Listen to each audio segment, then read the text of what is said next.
Welcome back. প্রত্যেককে স্বাগত আমাদের চ্যানেলে। তো দেখো, আজকে মুর্শিদাবাদ জেলার পঞ্চায়েতের যে তোমাদের পরীক্ষা হয়েছিল, সেই পরীক্ষার রেজাল্ট এখনও অবধি বেরোয়নি। আজকে হচ্ছে তোমার জানুয়ারির 20 তারিখ। আমি যখন ভিডিওটা করছি, তো তার মাঝখানে একটা আপডেট দিয়ে রাখি। মুর্শিদাবাদ জেলার যে অফিসিয়াল ওয়েবসাইট আছে, সেখানেই এই নোটিশটা আপলোড হয়েছে, যেটা তোমরা অনস্ক্রিন দেখতে পাচ্ছ 11 তারিখে।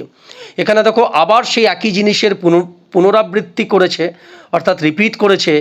সেই SC ST ex serviceman, meritorious sports person, EC এদেরকে কিন্তু আবার ভেরিফিকেশানের জন্য ডেকেছে।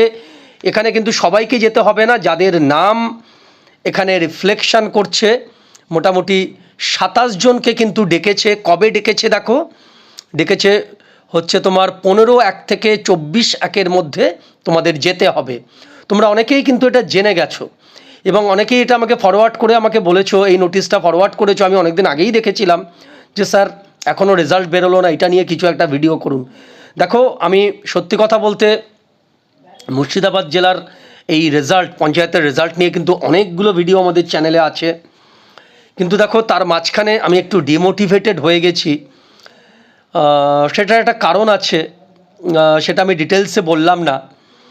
কেননা কিছু কমেন্ট আমি পেয়েছি, অনেকে বলছে যে, মানে কমেন্ট করেনি কিন্তু এরকম বলছে যে ইউটিউবার কী করে জানতে পারছে যে কন্টেম্প্ট হচ্ছে।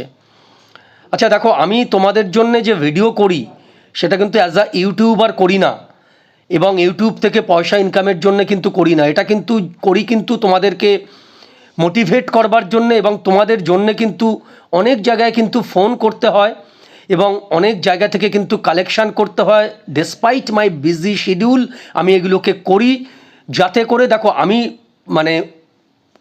মানে উদ্যোগী হয়ে ফোন করলেই কি তোমাদের রেজাল্ট বেরিয়ে যাবে তা না। অ্যাটলিস্ট তোমরা কিছু ইনফরমেশান পাবে, এই জন্যেই করা। এবারে দেখো, ক্যালকাটা হাইকোর্টের আমি সিনিয়র কমিশনার বা ওথ কমিশনার।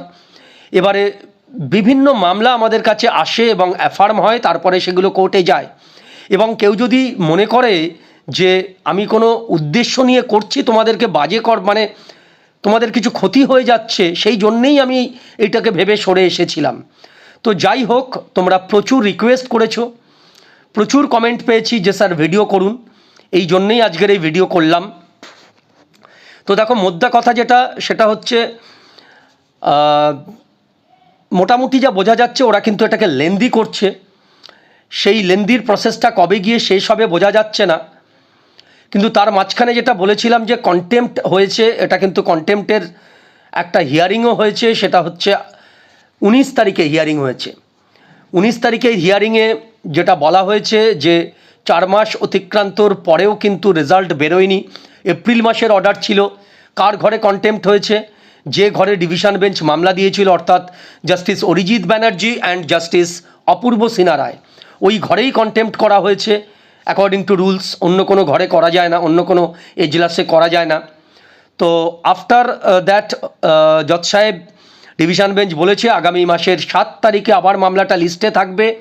তার আগে এই যে কন্টেম্প্ট হয়েছে সেইটার কপি রেসপন্ডেন্টকে, অর্থাৎ মুর্শিদাবাদ জেলার ডিএমকে এবং পশ্চিমবঙ্গ সরকারের বিভিন্ন আধিকারিককে এটা সার্ভ করতে হবে, যারা যারা রেসপন্ডেন্ট ছিল সেটা করতে বলেছে। এবং দেখা যাক আগামী মাসের 7 তারিখে কি হয়। তো আমার যেটা মনে হয়, এটা আমার ইনটিউশন, ওনারা কিন্তু বলবে যে আমরা তো চেষ্টা করছি, আমরা অলরেডি ওয়েবসাইটে প্রসেস শুরু করেছি। তো এরকমই বলবে, আবার টাইম নেবে।